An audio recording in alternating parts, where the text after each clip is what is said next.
If the internet has a reflection, a new book gives us an inside glimpse. I'm Tonya Hall for ZDNet and Tech Republic, and joining me is Christine Lagorio-Chafkin, senior writer at Inc. Magazine and Inc.com, and author of the book, We Are the Nerds. Welcome, Christine. Thank you for having me. Give us a brief summary of your resume and what was the path that brought you to Inc.? Oh, well, I started out kind of straight out of college. I moved to Washington, D.C. and thought I was going to be a political reporter. But I soon got sick of only being surrounded by lawyers and lobbyists and politicians and moved to New York. I was very lucky. My resume had gotten plucked out of a stack at the Village Voice, and I got a call from legendary investigative reporter Wayne Barrett. He said, "Lagorio, do you want to move to New York?"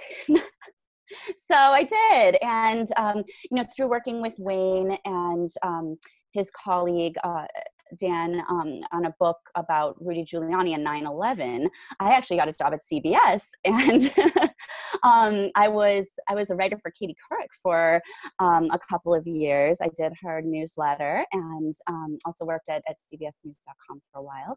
And then I moved out to the Bay Area. I was very interested in arts and entrepreneurship and technology and the intersection between culture and technology.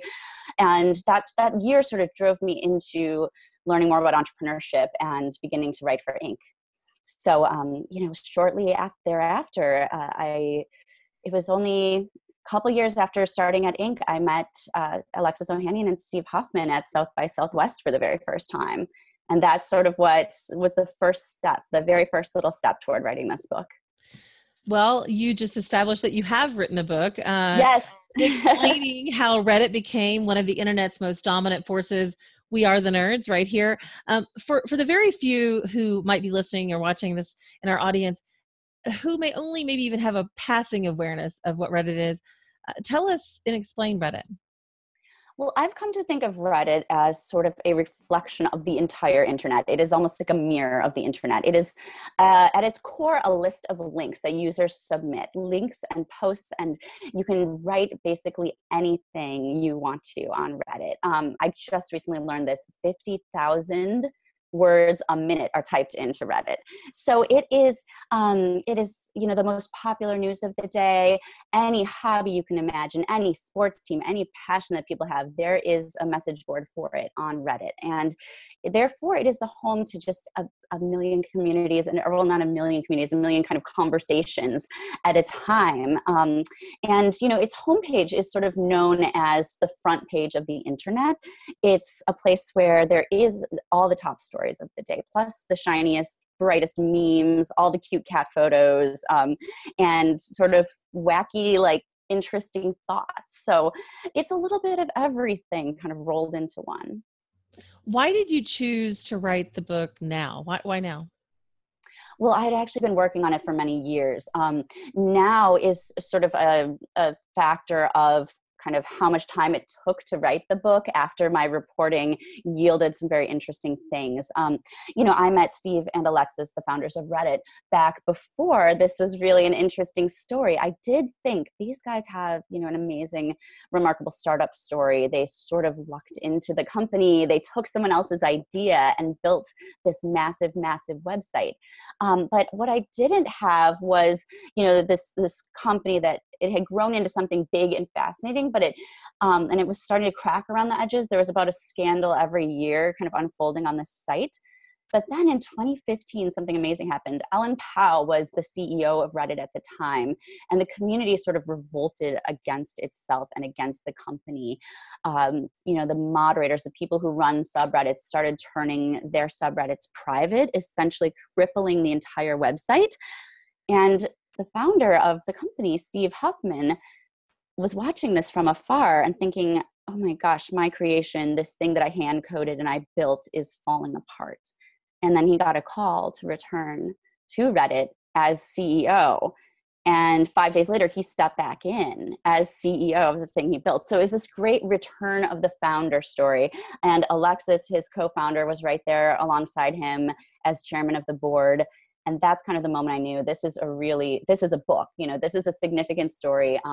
And, I got a call from Alexis that very night, and we talked about it, and they had already agreed to speak to me exclusively for the purpose of a book, which was lucky because I had years of speaking with them and learning their stories and learning the history of Reddit by the time the story was really good enough to be an actual book. So then I wrote it. How did Conde Nast influence Reddit, and does that influence remain? That's an interesting question, and I think it has changed. The answer has changed over the years. Conde Nast acquired Reddit just a year after it was founded. And so that was it wasn't a major acquisition at the time. It made each of the founders millionaires, but that's, in today's, you see $1 billion acquisition by Facebook. It seems like pennies, but Conde Nast was sort of kind of kept Reddit kind of isolated. It was sort of almost like it was immune to the other challenges that Silicon Valley companies would go through. It was immune to the market. And by allowing it to sort of be in its own little bubble, Reddit could flourish and grow. And they also were given, the founders and subsequent employees and leaders at Reddit were given a great degree of autonomy by Conde Nast. Now, Conde Nast also did then spin out Reddit as a subsidiary of Advanced Publications, which allowed Reddit then to return to its Silicon Valley startup-like state and raise venture capital funding. So now Reddit is still majority owned by Advanced Publications, but has gotten enough venture capital backing that it's valued at $1.8 billion. We've talked about this offline, but it's interesting, the profile of the person who actually uses Reddit on a regular basis. So what are the characteristics of a typical Reddit user? I just got a new demographic breakdown from the company. 65% are male, and they are generally under 34 years old. The biggest demographic is in the 24 to 34 demographic, but they do skew young. I think that new users are often really young. There are really popular boards on Reddit about sort of life hacks and life tips and finance tips. So folks who I think the most genuine discussions happen when it's someone with a big life question or a need. And those things to me read as younger people posting. That said, we don't know exactly who every Redditor is. Redditors go by pseudonyms. So it's kind of a place where you can be your more genuine self and post things that maybe you don't want your employer or your mom and dad even to know. For those of us who are students of startups, what lessons should we take away from your story and leading, funding, and managing this type of environment?